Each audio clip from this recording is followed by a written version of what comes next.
नमस्कार, मी स्नेहल बनकर. मी मराठी चॅनलवर आपलं स्वागत आहे. नजर टाकूयात आजच्या मुख्य घडामोडींवर.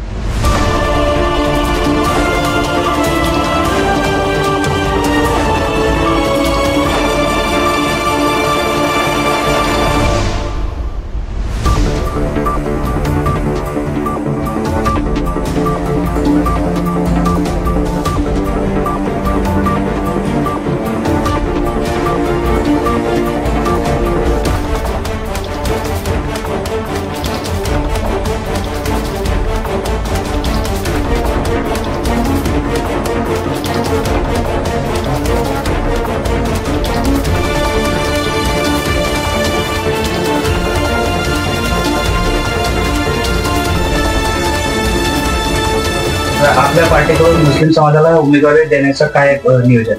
नाही, बिलकुल. मला असं वाटतं की जिथे जिथे बहुमतानं ताकदीनं आहे, दोन तीन गोष्टीत विभाजन केलं. कुठे मुस्लिमची संख्या ही मुस्लिमांच्याच भरोश्यावर निवडून येण्याची ताकद निर्माण ठेवतंय. म्हणजे काही मतदारसंघ 1,20,000च्या वरती आहे. त्याचे डबल नाव सोडले तरी 1,00,000 जरी पकडले तर 80% वोटिंग झालं तर 90,000 मतं निवड मुस्लिमच्या मतावर घेऊ शकतं. आणि काही पार्टीचे आणि इतर असं जर चांगलं व्यवस्थित गठबंधन झालं तर इथं मुस्लिम सीट निघू शकते. काही ठिकाणी असं आहे का ती 50% पर्यंत त्यांचं 50 ते 60,000 मतदान आहे आणि काही ठिकाणी 20 ते 30,000 मतदान आहे. पण 75% मतदारसंघामध्ये मुस्लिमांच्या मताचा प्रभाव हा निवडून येण्याच्या ताकदीचा आहे. आणि असं असताना सुद्धा बऱ्याच पार्टी अशा आहे का त्यांच्याजवळ मतदानच शिल्लक नाही, कोठाच नाही, तरी त्यांचे 40-40 आमदार निवडून येतं फक्त बोली भाषानं बोलून, दोन धर्मयुद्ध तयार करून. भाजपा म्हणजे हिंदूची पार्टी आणि काँग्रेस म्हणजे मुस्लिम आणि दलितांची पार्टी, असं एक धर्मयुद्ध या देशामध्ये चालू केलेलं आहे. आणि याच्यामुळेच खऱ्या अर्थानं गरीब कष्टकरी काम करणारा माणूस खऱ्या योजनेपासून, खऱ्या लाभापासून दूर राहत आहे. आम्हाला या सगळ्या गोष्टीवर मात करायची आहे. हे धर्मयुद्ध नाही आहे, हे खऱ्या अर्थानं हक्काची लढाई झाली पाहिजे. अर्थात आम्ही जी लढाई सुरू केली दिव्यांग लोकांची, ती मंत्रालयापर्यंत पोहोचून नेली. ज्याला पाय नाही, हात नाही, डोळे नाही, तो काही एकाच जातीत जन्माला आला नाही, एका धर्मात जन्माला आला, तो सगळ्यांकडे आला. आणि दुःख काही एका समाजा धर्मापुरता मर्यादित राहत नाही. संकट हे सगळ्या धर्माला सारखे येतं. पण त्या प्रत्येक धर्मातला जातीतल्या गरीबाचं काय, त्याचं जे शोषण होते त्याच्यावर काय तुमचा कार्यक्रम आहे? आज आपण पाहतो का सरकारी रुग्णालयामध्ये बेड शिल्लक नसतात, डॉक्टर नसते, औषध नसते.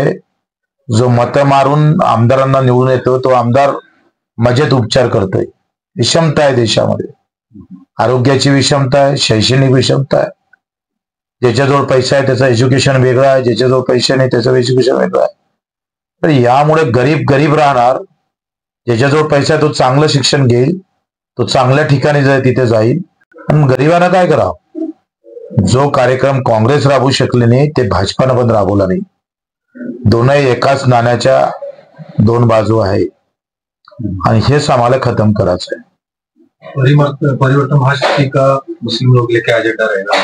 बिल्कुल. हम जहां मुस्लिमों की खुद के बल पर अगर चुन के आते हैं तो वहां तो जरूर कैंडिडेट अपन देंगे, लेकिन जहां उम्मीदवार अच्छा है और सबकी पसंदगी है तो फिर वहां वोटों की राजनीति नहीं, काम की राजनीति करेंगे.